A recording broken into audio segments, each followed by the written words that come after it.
श्री नारद बड़े ही तपस्वी और ज्ञानी ऋषि थे, जिनके पास ज्ञान और तप की माता पार्वती भी थीं। तभी एक दिन माता पार्वती श्री शिव से नारद मुनि के ज्ञान की महिमा करना। शिव ने पार्वती जी को बताया कि नारद बड़े ही ज्ञानी हैं, लेकिन किसी भी चीज का अचंकार अच्छा नहीं होता। एक बार नारद को इसी व्यवहार घमंड के कारण बंदर बना दिया गया था। इससे माता पार्वती को बहुत आश्चर्य हुआ।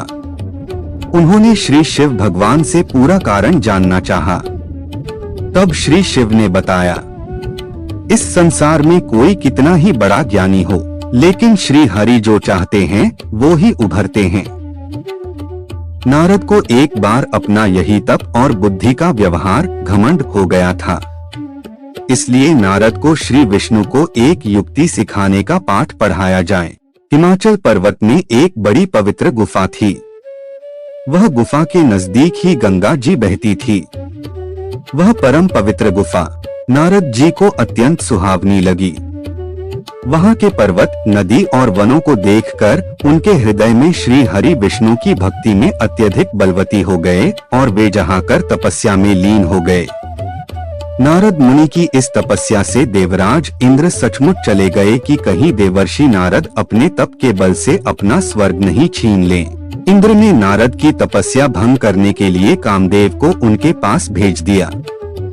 वहां पहुंचकर कामदेव ने अपनी माया से वसंत ऋतु का निर्माण किया। पेड़ और पत्तों पर रंग बिरंगे फूल खिले हुए गैलरी कुकने जंगल और घनेरे गुंजार करने लगे। कामाग्नि को भड़काने वाली शीतल मंद सुगंध सुहावनी हवा चलने लगी। रंभा आदि अप्सराएं नाचने ग्लूकोज। बुरे कामदेव की किसी भी माया का नारद मुनि पर कुछ भी प्रभाव नहीं पड़ा। तब कामदेव को डर सताने लगा कि कहीं नारद मुझे शाप न दे।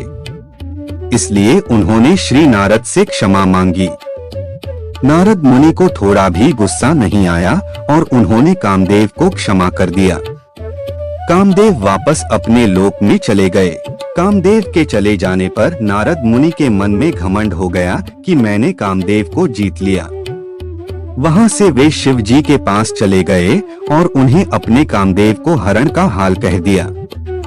शिव ने समझा कि भगवान नारद का अपमान हो गया है। शंकर जी ने सोचा कि यदि आपके व्यवहार की बात विष्णु जी जान गए तो नारद के लिए अच्छा नहीं होगा। इसलिए उन्होंने नारद से कहा कि जो मुझे बताओ वह श्री हरि को मत बताना। नारद जी को शिव जी की यह बात अच्छी नहीं लगी। उन्होंने सोचा कि आज तो मैं कामदेव को हरा दूंगा और ये भी किसी को नहीं बताऊंगा। नारद जी क्षीर सागर पहुँचे गए और शिव जी के मनाए जाने के बाद भी सारी कथा उन्हें सुना दी। भगवान विष्णु समझ गए कि आज तो नारद को हुमोंड ने घेर लिया है।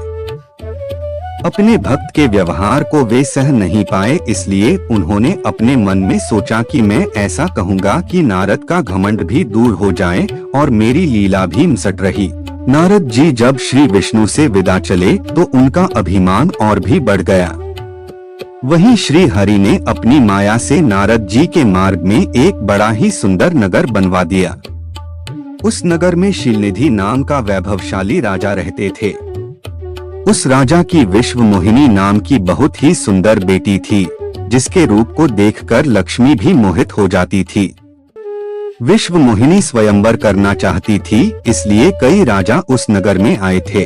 नारद जी उस नगर के राजा के यहाँ के क्षेत्र में, तो राजा ने उनकी पूजा करके उन्हें आसन पर रखा। फिर अपनी कन्या की हस्त रेखा देखकर उसके गुणदोष का वर्णन किया गया। उस कन्या के रूप को देखकर नारद मुनि वैराग्य को भूल गए और उसे देखते ही रह गए। उस कन्या की हस्तरेखा बता रही थी कि उसके साथ जो विवाह करेगा वह अमर हो जाएगा, उसे दुनिया में कोई भी नहीं मिलेगा और दुनिया के सभी जीव उसकी सेवा करेंगे। यह बात नारद मुनि ने राजा को नहीं बताई और राजा ने अपनी ओर से कुछ और अच्छी बातें कह दी। अब नारद जी ने सोचा कि कुछ ऐसा उपाय करना चाहिए कि यह मेरी कन्या से ही विवाह करे। ऐसा आदेश जी नारद ने श्री हरि को याद किया और भगवान विष्णु को उनके दर्शन हुए। नारद जी ने उन्हें सारी बात बताई और देखते हुए कहा, हे नाथ, तुम मुझे अपना सुंदर रूप दे दो ताकि मैं उस कन्या से विवाह कर सकूं। भगवान हरि ने कहा, हे नारद, हम वही रहेंगे जिसमें जगह जगह हो। यह सारी विष्णु जी की ही माया थी। विष्णु जी ने अपनी माया से नारद जी को बंदर का रूप दे दिया। नारद जी को यह बात समझ में नहीं आई। वो समझे कि मैं बहुत सुंदर लग रहा हूँ। वहाँ पर शिवजी के 2 गणों ने भी यह घटना देखी। ऋषिराज नारद विश्व मोहिनी के स्वयंवर में पहुँच गए और शिव जी के साथ वे दोनों गण भी ब्राह्मण का रूप बनाकर वहाँ पहुँच गए। वे दोनों गण नारद जी को सुनकर दर्शन करना चाहते हैं कि भगवान ने कितना सुंदर रूप दिया है कि राजकुमारी सिर्फ इन पर ही रहेगी। उनकी ये बातें नारद जी मन ही मन बहुत खुश हुए। स्वयं भगवान विष्णु ने भी स्वयंवर में एक राजा का रूप धारण कर लिया था। विश्व मोहिनी ने कुरूप नारद की तरफ भी नहीं देखा और राजा रूपी विष्णु के गले में वरमाला डाल दी। मोह के कारण नारद मुनि की बुद्धि नष्ट हो गई थी। राजकुमारी ने अन्य राजाओं को वरमाला पहनाते हुए देखा। उसी समय शिव जी के गणों ने ताना कसते हुए नारद जी से कहा था, जरा दर्पण में अपना मुंह तो देखो। मुनि ने जल में हुंकार अपना मुंह देखा और अपना कुरूपता देखकर क्रोध हो उठे। असंतुलित ज्ञान में उन्होंने शिव जी के उन दोनों गणों को राक्षस हो जाने का श्राप दे दिया। उन दोनों को शाप देने के बाद जब मुनि ने एक बार फिर से जल में अपना मुंह देखा तो उन्हें अपना असली रूप फिर से मिल गया था। नारद जी को अपना असली रूप मिल गया था, लेकिन भगवान विष्णु उन पर बहुत क्रोधित हो रहे थे क्योंकि विष्णु के कारण ही उनकी बहुत हंसी हो गई थी। वे उसी समय विष्णु जी से मिलने के लिए चल पड़े। रास्ते में उनके दर्शन विष्णु जी के साथ लक्ष्मी जी और विश्व मोहिनी भी हुई थी। उन्हें देखते ही नारद जी ने कहा कि आप किताबों की खुशियां नहीं देख सकते। आपके अंदर तो चाहत और कपट ही भरा हुआ है। समुद्र मंथन के समय आपने श्री शिव को बावला बनाकर विष और राक्षसों को लूट लिया और स्वयं लक्ष्मी जी और कौस्तुभ मणि को ले लिया। आप बड़े धोखेबाज और मतलबी हो। हमेशा कपट का व्यवहार करते रहो। हमारे साथ जो है उसका फल जरूर पाओगे।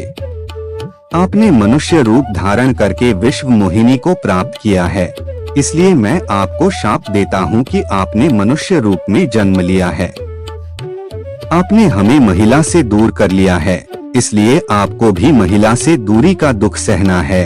और आपने मुझे बंदर का रूप दिया है, इसलिए आपको बंदरों से ही मदद लेनी चाहिए। श्री विष्णु ने नारद के आशीर्वाद को पूरी तरह से स्वीकार कर लिया और अपनी माया को हटा दिया। माया के हट जाने से नीचे दिए गए शाप को याद करके नारद जी को बहुत दुख हुआ। शाप वापस नहीं मिल सका। इसी प्रकार श्री विष्णु को श्री राम के रूप में मनुष्य बनकर अवतरित किया गया। शिव जी के दोनों गणों ने जब देखा कि नारद अब माया से मुक्त हो गए हैं, तो उन्होंने नारद जी के पास ज्ञान और उनके चरण में कहा, हे मुनिराज, हम दोनों शिव जी के गण हैं। हमने बहुत बड़ा अपराध किया है क्योंकि हमें आपको शाप मिल गया है। अब हमें अपना शाप से मुक्त करने की कृपा करें। नारद जी बोलने में मेरा शाप नहीं हो सकता, इसलिए तुम दोनों रावण और कुंभकर्ण के रूप में महान ऐश्वर्यशाली बलवान और तेजवान राक्षस बनोगे और अपनी भुजाओं के बल से पूरे विश्व पर विजय प्राप्त करोगे।